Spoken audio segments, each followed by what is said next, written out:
Immigrants fleeing their country continues to rise at the border town, even as the local facilities are stretched to the limit. Immigrants whose numbers have swollen to about 9,000 are currently surviving on food and water provided by the Marsabit County government and the Kenya Red Cross. Let's now cross live to Moyale, where KTN News reporter Francis Ontomwa is standing by with the very latest. Francis, good evening. How can you describe the situation in Moyale tonight? Well, Ben, not so well here in Moyale, which is the border point of Kenya and Ethiopia. We've been seeing immigrants actually streaming in here into this country in their numbers. Every day we are seeing and witnessing a ballooning number of these immigrants who are making their way here into Kenya.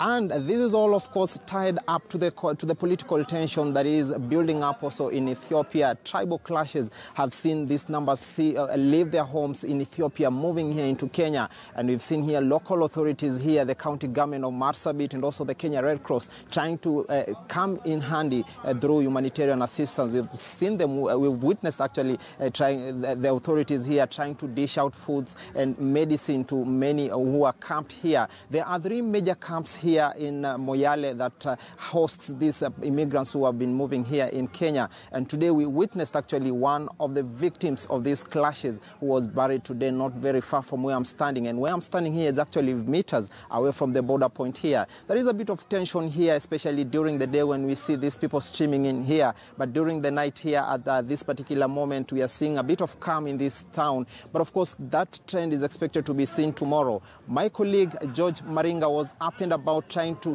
trail in the footsteps of these immigrants. And here is a report that he filed for you. It is 6:40 p.m. in Moyale town. And the Ethiopian immigrants are not happy. Today, they are taking the body of a 7-year-old boy to Moyale Hospital mortuary.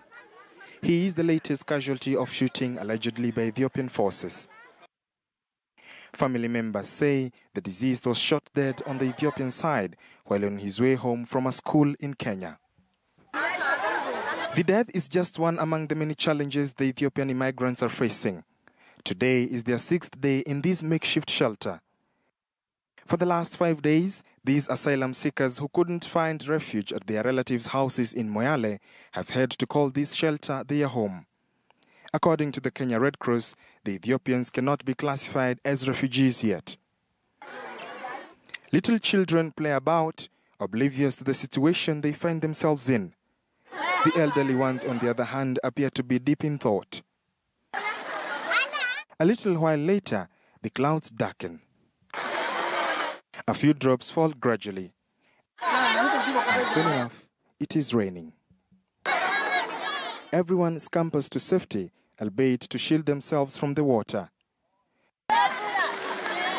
Both the young and old squeeze themselves inside this tent, but as the rain continues, so does the space appear smaller.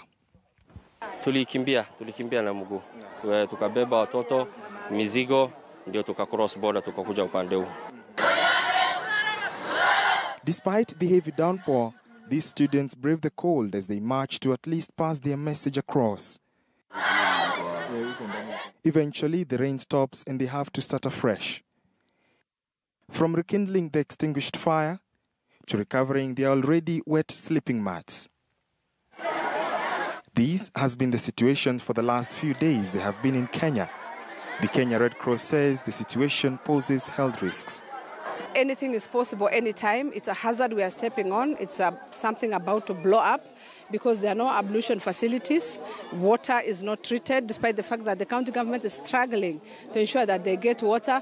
The water immediately, it arrives with a water boozer, is put into a tank, and the community immediately start drawing it. The asylum seekers say they have lost hope in the political leadership of the country and would want normalcy to return. For now, they have to contend with this situation as few of them cross over to Ethiopia for a few minutes to grab some items. Saidiani sisi kwa sababu tuoni pali tunaweza rudi huko. Hakuna serikali huko. Nataka tumsaidizi. And as the days go by, such is the environment these asylum seekers have to contend with, even as a state of emergency was declared in Addis.